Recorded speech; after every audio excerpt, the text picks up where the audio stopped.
As we're here today to discuss the energy efficiency bill and what may or may not be status on any given amendments, I wanted to take a few minutes this afternoon to speak about the issue of liquefied natural gas exports. Senator Barrasso has proposed a bill that would provide for fast-track status for DOE licensing to LNG projects to export to members of WTO countries.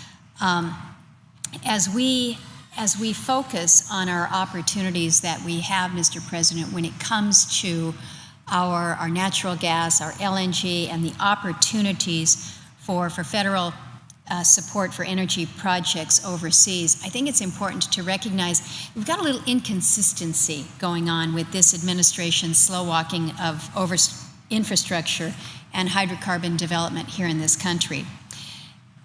Give you a couple examples here. The Export-Import Bank has supported a slew of LNG-related transactions over the past couple decades.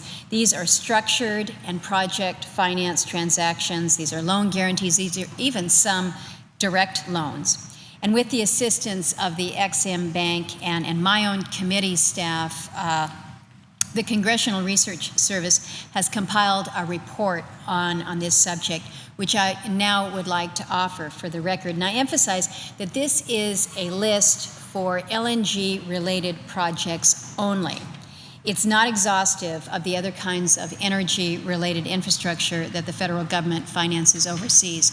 So what we have here are, again, projects that are LNG-related transactions that have been moved through the Export-Import Bank.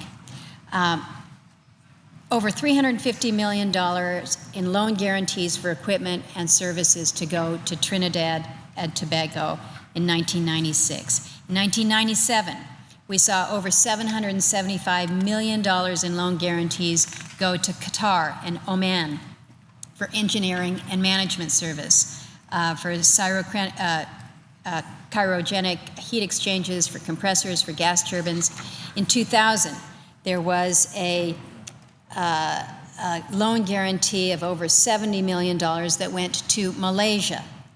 In 2002, there was a $135 million loan guarantee for equipment and services to Nigeria.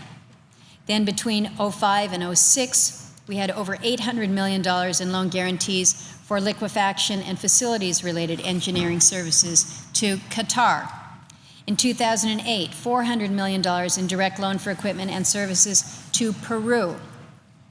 Then in 2010, $3 billion in direct loan and loan guarantees for equipment and services to Papua New Guinea.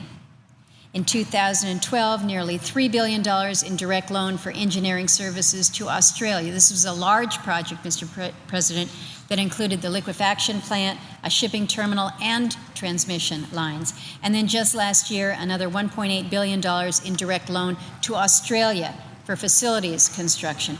Over a dozen projects, 8 countries, and $10 billion in financing. I think it's important to recognize that the Export-Import Bank is one of the few agencies in the federal government that actually turns a profit here. And my objective in listing these projects is not to oppose the financing, that's not what we're talking about here, but rather to point out the inconsistency that we have in some policies. We are simply put, we are financing LNG export projects overseas because they're a good idea. We like that approach, but we're politicizing the process for their review here at home. If LNG projects can create wealth and can support jobs in Australia and in Qatar, they can and will do the same here in the United States of America. But this administration is stalling on other infrastructure and development initiatives, not just LNG export facilities. We've got the Keystone XL pipeline. It's a great example. Offshore development, yet another example. Another federal agency, the Overseas Private Investment Corporation, has supported oil and gas projects in other countries. And I'm also introducing for the record this afternoon another CRS report that's commissioned by my committee staff. So this is OPIC, not OPEC, but OPIC has provided insurance and financing to companies operating in Indonesia, in Guatemala, in Egypt, in Botswana. The bigger list includes, back in 2002, $25 million insurance for a liquefied petroleum gas storage facility in Guatemala. In 2005, we had $2.5 million insurance for a natural gas pipeline in Benin, $2.5 million in insurance for a gas pipeline in Togo, $45 million in insurance for another pipeline in Ghana, $320 million insurance for an offshore natural gas pipeline in Israel. And again, Mr. President, I'm not saying that financing this is a wrong idea or a bad idea. I'm asking the simple question here: if this is good enough for helping other countries, why are we not doing it here at home? And there's a third federal agency that I just want to briefly mention that has supported energy-related projects overseas. This is the Trade Development Agency. It funds feasibility studies, pilot projects, technical assistance, reverse trade missions, and various training activities. And I'm submitting for the record a third CRS report, again commissioned by my committee staff, that showcases some of these activities. And specifically on LNG, the Trade Development Agency funded feasibility studies for LNG import and power generation in Thailand back in 2004, CNG and LNG distribution in Indonesia in 2005, import terminals in Lithuania and Romania in 2008, floating LNG storage and gasification in Ghana in 2011, and reverse trade missions to Turkey in 2005 and South Africa in 2008 on LNG-related issues. So TDA, the Trade Development Agency, has also funded energy-related technical assistance to Brazil, Colombia, Peru, India, Sri Lanka, Jordan, Morocco, Afghanistan, Azerbaijan, and Nigeria.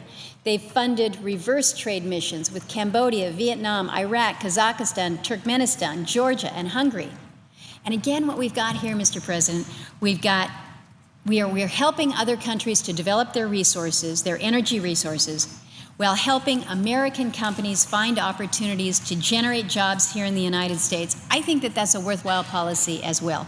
Worthwhile policy abroad, worthwhile policy at home.